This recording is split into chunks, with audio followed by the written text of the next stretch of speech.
Next morning at our Hotel Baglioni, we're having a grand breakfast buffet.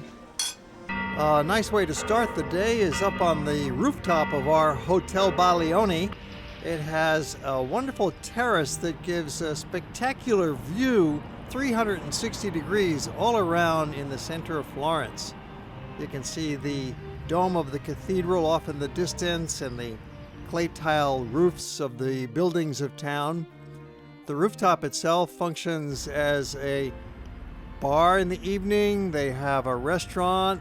There's beautiful plants and flowers and tables and chairs out there. You can sit back and relax. What a backdrop for our snapshots. And also the breakfast room is up in the top level of the hotel. And from here too, from the breakfast room, we get another great view of town. The breakfast at the hotel is quite lavish.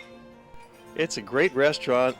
Eggs and bacon and sausage and rolls and fruits and juices and coffee for breakfast. Wow, what a start to the day. Have some cereal. You can eat as much or as little as you like at this buffet. And they have a fine restaurant in the evening for dinner as well, too. Many of the rooms at the hotel also have a view of the Duomo.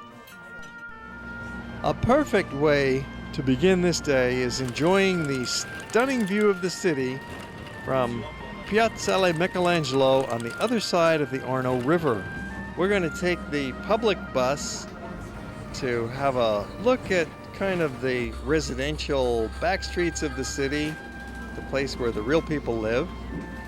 And we're heading for a truly wonderful destination, and we're going to go up the hill to Piazzale Michelangelo. There's a copy of the David up there. It takes about a half an hour.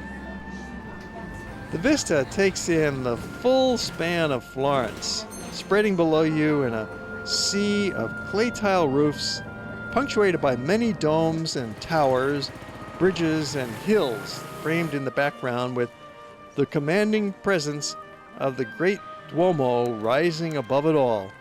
Even in the far distance, miles away, you can see what a huge building it is.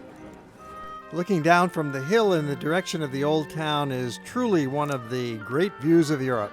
It makes the perfect backdrop for one of our group photos for our Hawaii group, and everybody gets a copy of the picture because we use all of the cameras. And then it's really an easy walk back down to the city. You just go down the staircase. It takes about 10 minutes to walk down the staircase, and you end up at the bottom of the hill. And you go through this impressive gateway that was part of the old medieval wall that stretched around the city. And then it joins up with Via di San Nicolo to lead you through a quiet, historic neighborhood of former Renaissance palaces, most of which are now apartment buildings. You'll be walking along in the cool, quiet shade of this narrow lane. It's quite a lovely contrast with the center of the city. And in a few blocks you reach the Arno River and gain the best view of the most famous bridge in town, the Ponte Vecchio, which is brightly lit by the morning sun and probably reflected in the shining mirror of calm water.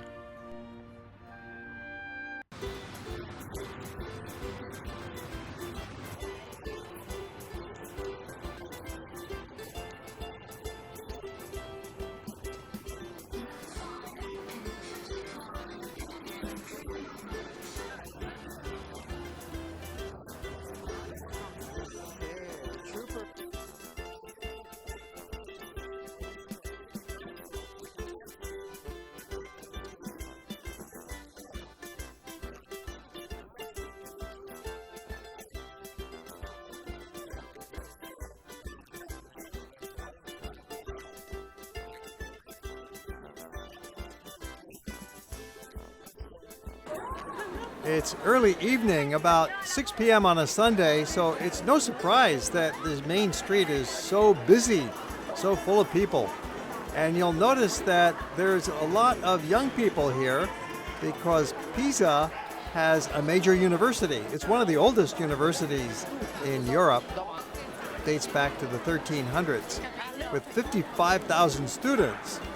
in a city whose population is only 88,000 and, well, 200,000 in the broader metropolitan area. So there's a lot of young people here.